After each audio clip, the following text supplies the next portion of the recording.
है। बठिंडा सिविल हस्पताल दे विच तकरीबन 29 वेंटीलेटर सीगे। 29 वेंटीलेटर प्राइवेट हॉस्पिटल्स नूं दे दिते गए है। ऑन कैमरा CMO जिहड़े ने ऑन कैमरा ये CMO बठिंडा जिहड़े ने वो मन रहे ने कि मेरे तो पहला मेरी जॉइनिंग तो पहला 23 वेंटीलेटर दिते गए। 29 जो आए सी as per request private hospital ने जो खोले उन्होंने भी रिक्वेस्ट दी सी कि सानू चाहिए है, उन्होंने रिक्वेस्ट से मंगाए गए सी। सिविल हस्पताल इटसेल्फ ने एंड वो अगे अगे उन्होंने उवें दे उवें वन उत्तों ही बन के वन दित्ती। जे मिल के काम कर रहे हैं तो फिर जिहड़े सिविल हस्पताल दे विच आए वेंटीलेटर सी वो प्राइवेट नूं गए तो फिर वो प्राइवेट हॉस्पिटल उहदा कोई पैसा क्यों चार्ज कर रहा है। सत श्री अकाल, ऑन एयर देख रहे हो, मैं हाँ सिमरनजोत सिंह मक्कड़। वड्डी खबर बठिंडा तो लैके हाज़र हाँ। कोरोना महामारी दे विच दिल्ली च हाहाकार है, देश के बाकी हिस्सों च हाहाकार है। पंजाब सरकार केंद्र ते ठीकरा फोड़ रही है कि केंद्र सानू बनदियां चीज़ां सहूलतां नहीं दे रही है, इस करके दिक्कत आ रही है। पर इन्हां हालातां दे विच जदों हाले तक बहुत ज़्यादा प्रैशर नहीं पिया पंजाब दी सरकार उत्ते, ऐसे घोटाले सामने आ रहे हैं जिन्हां ते हैरानी हुंदी है। बठिंडा सिविल हस्पताल दे विच तकरीबन 29 वेंटीलेटर सीगे। 29 वेंटीलेटर प्राइवेट हॉस्पिटल्स नूं दे दिते गए है। वड्डा सवाल है इस गल दे उत्ते कि आखिर ये वेंटीलेटर प्राइवेट हस्पतालों नूं क्यों दिते गए ने। सरकारी हस्पताल का मतलब है कि आम मरीज, आम बंदा, आम व्यक्ति आर्थिक तौर पर जो इन्ना समर्थ नहीं है वो सरकारी हस्पतालों जांदा अपना इलाज कराउण वास्ते। घट पैसिਆਂ ਦੇ ਵਿੱਚ इलाज ਹੁੰਦਾ है, पब्लिक सर्विस है ये, नो प्रॉफिट ਦੇ ਉੱਤੇ सरकारी हस्पताल सेवा करते हैं लोगों की। तो वेंटीलेटर ਜਿਹੜੇ सरकारी हस्पताल ਦੇ ਵਿੱਚ ਆਏ ਉਹ तमाम वेंटीलेटर ਜਿਹੜੇ ਨੇ तकरीबन 29 और ਅਸੀਂ नहीं कह रहे, ਇਹ ਅੱਜ ਪੰਜਾਬ ਦੇ ਜਦੋਂ ਇੱਕ ਪ੍ਰਮੁੱਖ ਅਖਬਾਰ ਨੇ ਸਭ ਤੋਂ ਪਹਿਲਾਂ ਇਸ ਗੱਲ ਦਾ ਖੁਲਾਸਾ ਕੀਤਾ, ਉਸ ਤੋਂ ਬਾਅਦ ਔਨ ਕੈਮਰਾ CMO ਜਿਹੜੇ ਨੇ ਔਨ ਕੈਮਰਾ ਇਹ CMO ਬਠਿੰਡਾ ਜਿਹੜੇ ਨੇ वो मन रहे ने कि मेरे तो पहला मेरी जॉइनिंग तो पहला 23 वेंटीलेटर दिते गए प्राइवेट हस्पतालों नूं और मेरे आउण तो बाद तकरीबन 6 वेंटीलेटर जिहड़े है वो प्राइवेट हॉस्पिटल नूं दे दिते गए। हुण झोल कित्थे है? बहुत वड्डी खबर लैके हाज़र हां तुहाडे तक। कोरोना दे विच सरकार किस तरह चल रही है, बहुत सारे सवाल उठ रहे और हुण बठिंडा ते उत्ते सवाल ने, बठिंडा CMO ते सवाल ने, बठिंडा दे सेहत विभाग दे उत्ते सवाल ने और सेहत मंत्री नूं इस गल दा जवाब देना चाहिए कि आखिर 29 वेंटीलेटर प्राइवेट हॉस्पिटलों नूं दे दिते जांदे है। वो कह रहे हैं कि 23 वेंटीलेटर CMO कह रहे हैं 23 वेंटीलेटर पहला दिते गए, 6 वेंटीलेटर मेरी जॉइनिंग तो बाद दिते गए। हुण जिस व्यक्ति का इलाज जिसनूं वेंटीलेटर की लोड़ है वो सिविल हस्पताल दे विच ना मात्र जां फिर मुफ्त दे विच होना सी, जदों प्राइवेट हस्पतालों च दे दिते गए, प्राइवेट हस्पताल उन्हां वेंटीलेटरां नूं वरत के मोटा मुनाफा कमा रहे ने। कोरोना दे इस महामारी दे विच प्राइवेट हस्पताल बहुत वड्डा पैसा कमा रहे ने, बहुत मुनाफा कमा रहे ने, बहुत महंगा इलाज कर रहे ने। तो वड्डा सवाल है कि आखिरकार ये वेंटीलेटर प्राइवेट हस्पतालों नूं क्यों दिते गए है। सब तो पहला CMO की कह रहे हैं, सुना दिंदे हां तुहानूं। डॉक्टर साहब कोविड नूं लैके की सिचुएशन चल रही है जी इस समय? कोविड देखो लास्ट 6-7 दिनों अपने तकरीबन 600-700 केसेस चल रहे हैं, उस करके काफ़ी एक्टिव केस 53 उत्ते केस है। कल की रिपोर्ट जो हैगी है सो तकरीबन ये भी नहीं है भी नाल अपने तकरीबन कल 600 डिस्चार्ज भी हुए हैं। हुण आपां जो लगता पिछले दिनों डिस्चार्ज भी हुण काफ़ी हो रहे हैं क्योंकि उस फेज पहुँच गए हैं, पर एक तरह का शायद इत्थे जे स्टेबल हो जाइए जे एक्टिव केस अपनी इस रही, पर अजे भी एहतियात की बहुत ज़्यादा लोड़ है। लोगों को फिर मेरी अपील है भी घट च ना जाण, जे सिम्पटम उन्हां दे टेस्ट कराउण। जो बैड कैपेसिटी असीं दोनों जिस हिसाब की रिक्वायरमेंट आ रही असीं बैड कैपेसिटी 900 प्लस होगी L2 की, plus government plus private plus military दे विच ही ने। सो L3 की भी साड़ी आलमोस्ट 186 नेड़े तले हो गई है। L3 की थोड़े जिहे अपने क्योंकि उन्ने अदारे ने उदों ज़्यादा साढ़े कोल कैपेसिटी नहीं हैगी वधाउण दी, वो आलमोस्ट साड़ी 90% के नेड़े तले फिल चल रही है। L2 च जरूर अपनी 65-70 दे विच अपनी कैपेसिटी फुल है, सारी नहीं हैगी। साडे जो सरकारी अदारे च असीं हुण एक तरह के 125 बैड का चली जाता, 25 बैड के उत्ते तैयार हो गए। अज ही असी कैंसर इंस्टीट्यूट बनी वो ज़्यादा उन्होंने नहीं डिस्टर्ब कर रहे, हजे असी उवें ही चलेगा कैंसर इंस्टीट्यूट जो हैगा वो सिर्फ 25 बैड ही उन्होंने कार्ड पे है, वो असी यूटिलाइज़ कर रहे हैं। वो उन्होंने असी पेशेंट अज 25 की वो भी ऐड कर ली कैपेसिटी। डॉक्टर साहब जो L3 का ट्रीटमेंट है वो हैगा बठिंडा सिविल दे विच जां नहीं? बठिंडा सिविल विच नहीं है, अपने इत्थे एम्स विच L3 के 10 बैड ने गौरमेंट सैक्टर च। ਡਾਕਟਰ ਸਾਹਿਬ ਵੈਂਟੀਲੇਟਰ ਦੀ ਗੱਲ ਕਰੀਏ ਤਾਂ ਹੈਗੀ ਜੀ ਮੌਜੂਦ ਜਾਂ ਨਹੀਂ ਹੈ ਜੀ? ਨਹੀਂ, ਵੈਂਟੀਲੇਟਰ ਸਾਡੇ ਕੋਲੇ ਇਸ ਵੇਲੇ ਨਾ ਤਾਂ ਸਾਡੇ ਕੋਲੇ ਉਸ ਹਿਸਾਬ ਦਾ ਸੈਟਅਪ ਹੈ। ਇਹ ਇਕੱਲੇ ਵੈਂਟੀਲੇਟਰ ਨਹੀਂ ਹੁੰਦੇ, ਟੋਟਲ ਸੈਟਅਪ ਹੁੰਦਾ ਪਲੱਸ ਪੈਰਾਮੈਡਿਕ ਹੁੰਦਾ। ਤਿੰਨ ਤਰ੍ਹਾਂ ਦੀ ਰਿਕੁਆਇਰਮੈਂਟ ਹੁੰਦੀ ਹੈ, setup, paramedical staff plus doctor.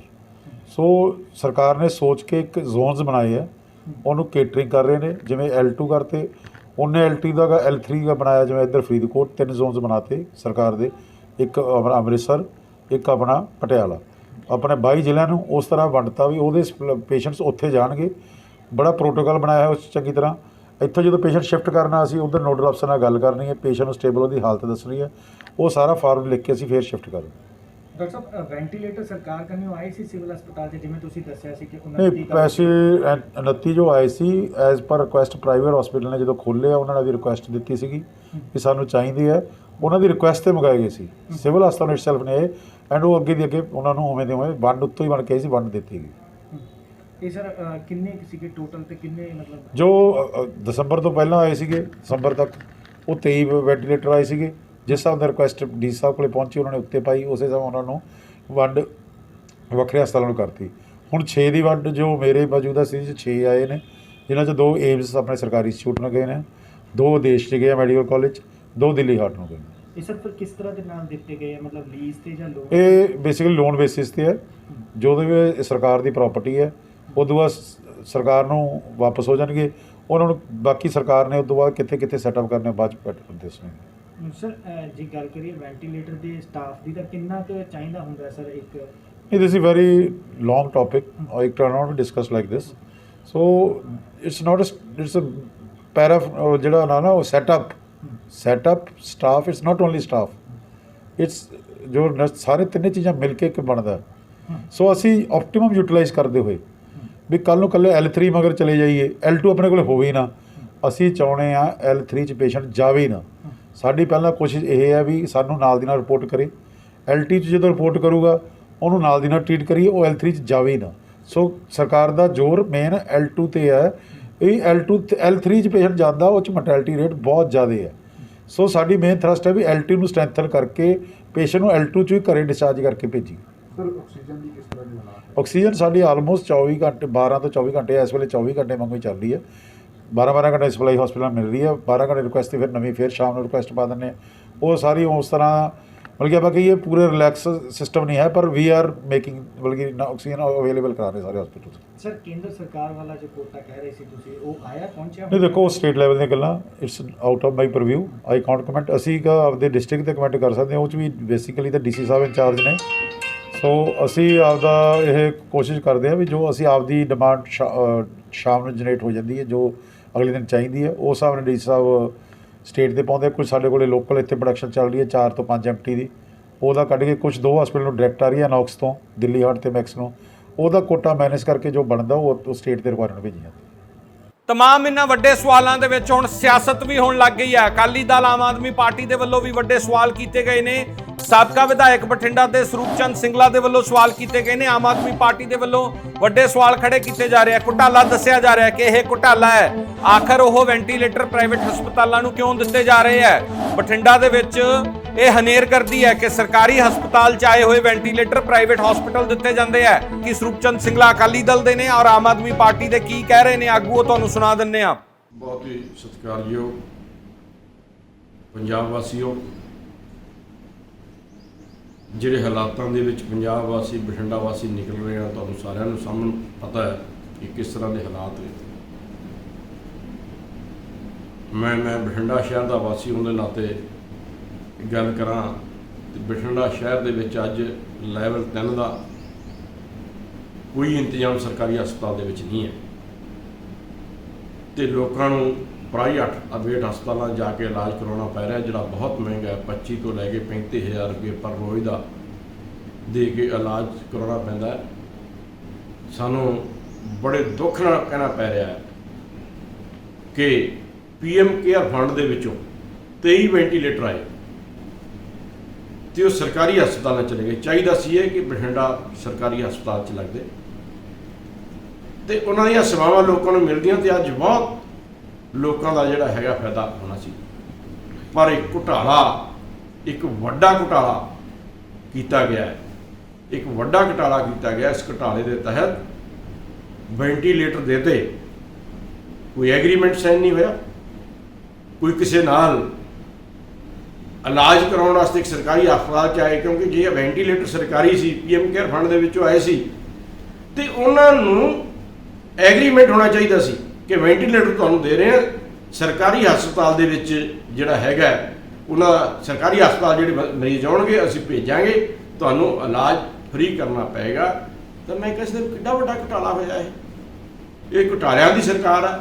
ਮੈਂ ਬੇਨਤੀ ਕਰਨਾ ਚਾਹਾਂਗਾ ਰਾਜਪਾਲ ਨੂੰ, ਮੁੱਖ ਮੰਤਰੀ ਨੂੰ, ਕਿ ਲੋਕ ਜਵਾਬ ਮੰਗਦੇ ਆ ਇਸ ਗੱਲ ਦਾ, ਤੁਸੀਂ ਜਵਾਬ ਦਿਓ ਕਿ 23 ਵੈਂਟੀਲੇਟਰ ਇਹ ਕਿਤੇ ਤੁਹਾਡੀ ਕੋਈ ਘੁਟਾਲਾ ਤਾਂ ਨਹੀਂ ਹੈ, ਕਿਤੇ ਇਹ ਤਾਂ ਨਹੀਂ ਹੈ ਕੋਈ ਤੁਹਾਡੇ ਇਸ ਤਰ੍ਹਾਂ ਦੇ ਲੋਕ ਜਿਹੜੇ ਵੈਂਟੀਲੇਟਰ ਦੇ ਕੇ ਜੋ ਬੈੱਡ ਦੇ ਉੱਤੇ ਮਰੀਜ਼ ਜਾਂਦੇ ਆ ਉਹਨਾਂ ਦੇ ਵਿੱਚੋਂ ਅਲੱਗ ਉਹਨਾਂ ਨੂੰ ਹਿਸਾਬ ਕਿਤਾਬ ਮਿਲ ਰਿਹਾ। ਇਹ ਇੱਕ ਬਹੁਤ ਵੱਡਾ ਮੈਟਰ ਹੈ, ਇਨਕੁਆਇਰੀ ਦਾ ਮੈਟਰ ਹੈ, ਇਨਕੁਆਇਰੀ ਹੋਣੀ ਚਾਹੀਦੀ ਹੈ ਤੇ ਦੋਸ਼ੀਆਂ ਨੂੰ ਸਜ਼ਾ ਮਿਲੇ। ਅੱਜ ਹੀ ਅਖਬਾਰ ਦੇ ਵਿੱਚ ਛਪਿਆ ਹੈਗਾ ਕਿ ਸਿਵਲ ਹਸਪਤਾਲ ਬਠਿੰਡਾ ਦੇ ਵਿੱਚ 29 ਵੈਂਟੀਲੇਟਰ ਆਏ ਸੀ, ਜਿਹੜੇ ਕਿ ਉੱਚ ਅਧਿਕਾਰੀਆਂ ਨੇ ਪ੍ਰਾਈਵੇਟ ਹਸਪਤਾਲਾਂ ਨੂੰ ਵਰਤਣ ਵਾਸਤੇ ਦੇ ਦਿੱਤੇ ਹੈਗੇ ਆ। ਸਾਡਾ ਇੱਥੇ ਸਵਾਲ ਇਹ ਹੈਗਾ ਕਿ ਇਹ ਟੈਕਸ ਪੇਅਰ ਦਾ ਪੈਸਾ ਹੈਗਾ, PM ਕੇਅਰ ਫੰਡ ਦਾ ਪੈਸਾ ਹੈਗਾ, CM ਕੇਅਰ ਫੰਡ ਦਾ ਪੈਸਾ ਹੈਗਾ। ਜਿਹੜੇ ਇਹ ਤੁਸੀਂ ਵੈਂਟੀਲੇਟਰ ਨਿੱਜੀ ਹਸਪਤਾਲਾਂ ਨੂੰ ਦਿੱਤੇ ਹੈ, ਇਹਨਾਂ ਦਾ ਗਰੀਬ ਜਿਹੜੇ ਮਰੀਜ਼ ਨੇ ਉਹਨਾਂ ਨੂੰ ਕੀ ਫਾਇਦਾ ਹੋਇਆ? ਕੀ ਇਹ ਜਿਸ ਤੁਸੀਂ ਕੋਈ ਇਸ ਤਰ੍ਹਾਂ ਦਾ ਐਗਰੀਮੈਂਟ ਸਾਈਨ ਕਰਕੇ ਦਿੱਤੇ ਨੇ ਕਿ ਜੋ ਮਰੀਜ਼ ਇਹਨਾਂ ਵੈਂਟੀਲੇਟਰਾਂ ਦੇ ਉੱਤੇ ਪਏਗਾ ਇਹਨਾਂ ਪ੍ਰਾਈਵੇਟ ਹਸਪਤਾਲਾਂ ਦੇ ਵਿੱਚ ਉਹਨਾਂ ਦਾ ਇਲਾਜ ਸਸਤਾ ਹੋਏਗਾ? ਔਰ ਸਾਡੀ ਨੌਲੇਜ ਦੇ ਵਿੱਚ ਹੈਗਾ ਕਿ ਇਸ ਤਰ੍ਹਾਂ ਦਾ ਕੁਝ ਨਹੀਂ ਹੋ ਰਿਹਾ। ਜੇ ਇਹ ਨਹੀਂ ਹੋ ਰਿਹਾ ਤਾਂ ਇਸ ਦੇ ਵਿੱਚ ਸਾਨੂੰ ਬਹੁਤ ਵੱਡਾ ਘਪਲਾ ਤੇ ਬਹੁਤ ਵੱਡਾ ਗੋਲਮਾਲ ਨਜ਼ਰ ਆਉਂਦਾ ਹੈ। ਅਸੀਂ ਸਿਹਤ ਮੰਤਰੀ ਪੰਜਾਬ ਤੋਂ, ਮੁੱਖ ਮੰਤਰੀ ਪੰਜਾਬ ਤੋਂ ਇਹ ਮੰਗ ਕਰਦੇ ਹੈਗੇ ਆ ਕਿ ਜਿਹੜੇ ਇਹ ਵੈਂਟੀਲੇਟਰ ਸੀ ਆਏ ਸੀ 29 ਵੈਂਟੀਲੇਟਰ, ਇਹ ਸਰਕਾਰੀ ਹਸਪਤਾਲ ਦੇ ਵਿੱਚ ਇੰਸਟਾਲ ਨਾ ਹੋ ਕੇ ਪ੍ਰਾਈਵੇਟ ਹਸਪਤਾਲਾਂ ਦੇ ਵਿੱਚ ਕਿਉਂ ਗਏ, ਤੇ ਉਸ ਪ੍ਰਾਈਵੇਟ ਹਸਪਤਾਲਾਂ ਨੇ ਜਿਹੜਾ ਆਮ ਮਰੀਜ਼ਾਂ ਨੂੰ ਉਸ ਦਾ ਕੀ ਬੈਨੀਫਿਟ ਦਿੱਤਾ, ਇਸ ਦੀ ਉੱਚ ਪੱਧਰੀ ਜਾਂਚ ਹੋਣੀ ਚਾਹੀਦੀ ਹੈਗੀ ਹੈ। ਜੇਕਰ ਇਸ ਦੇ ਵਿੱਚ ਕੋਈ ਗੋਲਮਾਲ ਹੈਗਾ ਤਾਂ ਬਣਦੀ ਸਜ਼ਾ ਵੀ ਮਿਲਣੀ ਚਾਹੀਦੀ। ਸਿਹਤ ਵਿਭਾਗ ਦੇ ਅਧਿਕਾਰੀਆਂ ਦਾ ਕਹਿਣਾ ਹੈ ਕਿ ਸਰਕਾਰੀ ਅਤੇ ਨਿੱਜੀ ਹਸਪਤਾਲ ਮਿਲ ਕੇ ਕੰਮ ਕਰ ਰਹੇ ਨੇ। ਇਸ ਦੌਰਾਨ ਸਵਾਲ ਇਹ ਪੈਦਾ ਹੁੰਦਾ ਹੈ ਕਿ ਜਦੋਂ ਤੱਕ ਨਿੱਜੀ ਹਸਪਤਾਲਾਂ ਨੂੰ ਦਿੱਤੇ ਹੋਏ ਸਰਕਾਰੀ ਵੈਂਟੀਲੇਟਰ ਜੇਕਰ ਸਰਕਾਰੀ ਹਸਪਤਾਲਾਂ ਵਿੱਚ ਨਹੀਂ ਹੋਣਗੇ ਤਾਂ ਲੋਕ ਆਪਣਾ ਇਲਾਜ ਕਿੱਥੇ ਕਰਾਉਣਗੇ, ਕਿਉਂਕਿ ਤਕਰੀਬਨ ਇੱਕ ਵੈਂਟੀਲੇਟਰ ਦਾ ਖਰਚਾ ਸਰਕਾਰੀ ਹਸਪਤਾਲ ਵਿੱਚ 1000 ਰੁਪਏ ਤੱਕ ਦਾ ਆਉਂਦਾ ਹੈ ਅਤੇ ਉਹੀ ਨਿੱਜੀ ਹਸਪਤਾਲ ਵਿੱਚ ਇਹ ਖਰਚਾ 15 ਤੋਂ 20 ਹਜ਼ਾਰ ਤੱਕ ਖਰਚਾ ਆਉਂਦਾ ਹੈ। ਕਈ ਹਸਪਤਾਲਾਂ ਵਿੱਚ ਤਾਂ 25,000 ਤੱਕ ਖਰਚ ਆਉਂਦਾ ਹੈ। ਫਿਰ ਗਰੀਬ ਲੋਕ ਆਪਣਾ ਇਲਾਜ ਕਿਵੇਂ ਕਰਵਾਉਣ? ਜੇਕਰ ਨਿੱਜੀ ਤੇ ਸਰਕਾਰੀ ਹਸਪਤਾਲ ਮਿਲ ਕੇ ਕੰਮ ਕਰ ਰਹੇ ਨੇ ਤਾਂ ਗਰੀਬਾਂ ਦਾ ਇਲਾਜ ਹੋਵੇਗਾ ਕਿੱਥੇ? ਜੋ ਇੰਨਾ ਖਰਚਾ ਨਹੀਂ ਕਰ ਸਕਦੇ ਤਾਂ ਉਹਨਾਂ ਦਾ ਇਲਾਜ ਕਿੱਥੇ ਹੋਵੇਗਾ? ਇਸੇ ਦੌਰਾਨ CMO ਨੇ ਇਹ ਵੀ ਦੱਸਿਆ ਹੈ ਕਿ ਲੋਕ ਵੀ ਬੇਹੱਦ ਲਾਪਰਵਾਹ ਨਜ਼ਰ ਆਉਂਦੇ ਨੇ। ਜਦੋਂ ਤੱਕ ਮਾਮਲਾ ਜ਼ਿਆਦਾ ਵਿਗੜ ਨਹੀਂ ਜਾਂਦਾ ਉਨੀ ਦੇਰ ਤੱਕ ਉਹ ਹਸਪਤਾਲ ਨਹੀਂ ਆਉਂਦੇ। 419 ਮਰੀਜ਼ਾਂ ਵਿੱਚੋਂ 60% ਲੋਕ ਅਜਿਹੇ ਨੇ ਜਿਨ੍ਹਾਂ ਦੇ ਇਸ ਵਾਇਰਸ ਕਾਰਨ 70 ਤੋਂ 90% ਤੱਕ ਫੇਫੜੇ ਖਰਾਬ ਹੋ ਜਾਂਦੇ ਨੇ, ਜਿਸ ਦੇ ਵਿੱਚ ਸਥਿਤੀ ਗੰਭੀਰ ਹੋ ਜਾਂਦੀ ਹੈ ਤੇ ਉਹਨਾਂ ਦੀ ਰਿਕਵਰੀ ਰੇਟ ਘਟ ਜਾਂਦੀ ਹੈ। ਜ਼ਿਕਰਯੋਗ ਹੈ ਕਿ ਇੱਕ ਵੈਂਟੀਲੇਟਰ ਨੂੰ ਚਲਾਉਣ ਲਈ 6 ਲੋਕਾਂ ਦੀ ਜ਼ਰੂਰਤ ਪੈਂਦੀ ਹੈ। ਇੱਕ MD ਮੈਡੀਸਨ ਡਾਕਟਰ, ਇੱਕ ਐਨਸਥੀਸੀਆ, ਇੱਕ ਸਟਾਫ ਨਰਸ, ਇੱਕ ਦਰਜਾ 4 ਮੁਲਾਜ਼ਮ, ਇੱਕ ਸਫਾਈ ਸੇਵਕ ਅਤੇ ਇੱਕ ਟੈਕਨੀਸ਼ੀਅਨ ਦੀ ਜ਼ਰੂਰਤ ਹੁੰਦੀ ਹੈ। 29 ਵੈਂਟੀਲੇਟਰ ਨੂੰ ਚਲਾਉਣ ਦੇ ਲਈ 174 ਸਟਾਫ ਮੈਂਬਰਾਂ ਦੀ ਜ਼ਰੂਰਤ ਹੁੰਦੀ ਹੈ ਜੋ ਕਿ 24 ਘੰਟੇ ਅਲੱਗ-ਅਲੱਗ ਸਮੇਂ 'ਤੇ ਡਿਊਟੀ ਕਰਦੇ ਨੇ। ਪਰ ਸਵਾਲ ਇੱਥੇ ਫਿਰ ਉਹੀ ਖੜਾ ਹੁੰਦਾ ਹੈ ਕਿ ਜੇਕਰ ਗਰੀਬ ਲੋਕ ਆਪਣਾ ਇਲਾਜ ਕਰਵਾਉਣ ਲਈ ਸਰਕਾਰੀ ਹਸਪਤਾਲ ਜਾਂਦੇ ਨੇ ਤੇ ਉੱਥੇ ਵੈਂਟੀਲੇਟਰ ਨਾ ਮੌਜੂਦ ਹੋਣ, ਉਹ ਆਪਣਾ ਇਲਾਜ ਕਿੱਥੇ ਕਰਵਾਉਣ? ਹਸਪਤਾਲ ਦੇ ਵਿੱਚ ਇਲਾਜ 1000 ਦਿਨ ਦਾ, ਜਿੱਥੇ ਸਰਕਾਰੀ ਹਸਪਤਾਲ ਦੇ ਵਿੱਚ ਵੈਂਟੀਲੇਟਰ ਦੇ ਇੱਕ ਦਿਨ ਦਾ ਖਰਚਾ 1000 ਰੁਪਏ ਹੁੰਦਾ ਹੈ, ਉੱਥੇ ਹੀ ਨਿੱਜੀ ਹਸਪਤਾਲਾਂ ਦੇ ਵਿੱਚ ਇਹ ਖਰਚਾ 15000 ਤੋਂ 25000 ਤੱਕ ਪਹੁੰਚ ਜਾਂਦਾ ਹੈ। ਤਾਂ ਤੁਸੀਂ ਸੁਣਿਆ ਕਿ ਸਿਆਸਤਦਾਨ ਕੀ ਕਹਿ ਰਿਹਾ, ਪਰ ਵੱਡਾ ਸਵਾਲ ਹੈ ਕਦੋਂ ਹੋ ਰਿਹਾ? ਜਦੋਂ ਬਠਿੰਡਾ ਦੇ ਵਿੱਚ ਪਿਛਲੇ 24 ਘੰਟਿਆਂ 'ਚ 800 ਤੋਂ ਵੱਧ ਮਰੀਜ਼ ਆਉਂਦੇ ਆ, 20 ਤੋਂ ਵੱਧ ਮੌਤਾਂ ਹੋ ਜਾਂਦੀਆਂ, ਆਈਸੋਲੇਸ਼ਨ ਵਾਰਡ ਬਣਾਏ ਜਾਂਦੇ ਆ। ਬਠਿੰਡਾ ਦੇ ਵਿੱਚ ਤੁਹਾਨੂੰ ਦੱਸ ਦਈਏ ਕਿ ਲੈਵਲ 1 ਤੇ 2 ਦਾ ਸਿਵਲ ਹਸਪਤਾਲ ਦੇ ਵਿੱਚ ਕੋਵਿਡ ਦਾ ਇਲਾਜ ਹੈ, ਲੈਵਲ 3 ਦਾ ਕੋਈ ਇਲਾਜ ਨਹੀਂ ਹੈ, ਰੈਫਰ ਕਰ ਦਿੱਤਾ ਜਾਂਦਾ ਮਰੀਜ਼। ਔਰ ਜੇ ਵੈਂਟੀਲੇਟਰਸ ਰੱਖੇ ਗਏ ਸੀ, ਦਿੱਤੇ ਗਏ ਸੀ, ਤਾਂ ਉਹ ਵੈਂਟੀਲੇਟਰ ਪ੍ਰਾਈਵੇਟ ਹਸਪੀਟਲਸ ਨੂੰ ਕਿਉਂ ਦਿੱਤੇ ਜਾ ਰਹੇ? CMO ਬੇਸ਼ੱਕ ਇਹ ਕਹਿ ਰਹੇ ਆ ਕਿ ਅਸੀਂ ਮਿਲ ਕੇ ਕੰਮ ਕਰ ਰਹੇ ਹਾਂ। ਜੇ ਮਿਲ ਕੇ ਕੰਮ ਕਰ ਰਹੇ ਹਾਂ ਤਾਂ ਫਿਰ ਜਿਹੜੇ ਸਿਵਲ ਹਸਪਤਾਲ ਦੇ ਵਿੱਚ ਆਏ ਵੈਂਟੀਲੇਟਰ ਸੀ ਉਹ ਪ੍ਰਾਈਵੇਟ ਨੂੰ ਗਏ, ਤਾਂ ਫਿਰ ਉਹ ਪ੍ਰਾਈਵੇਟ ਹਸਪੀਟਲ ਉਹਦਾ ਕੋਈ ਪੈਸਾ ਕਿਉਂ ਚਾਰਜ ਕਰ ਰਿਹਾ ਹੈ? ਇੰਨੀਆਂ ਮਹਿੰਗੀਆਂ ਫੀਸਾਂ ਕਿਉਂ ਚਾਰਜ ਕੀਤੀਆਂ ਜਾ ਰਹੀਆਂ? ਪੈਸਾ ਕਿਉਂ, ਇੰਨੇ ਚਾਰजेस ਕਿਉਂ ਲਏ ਜਾ ਰਹੇ ਆ ਲੋਕਾਂ ਤੋਂ?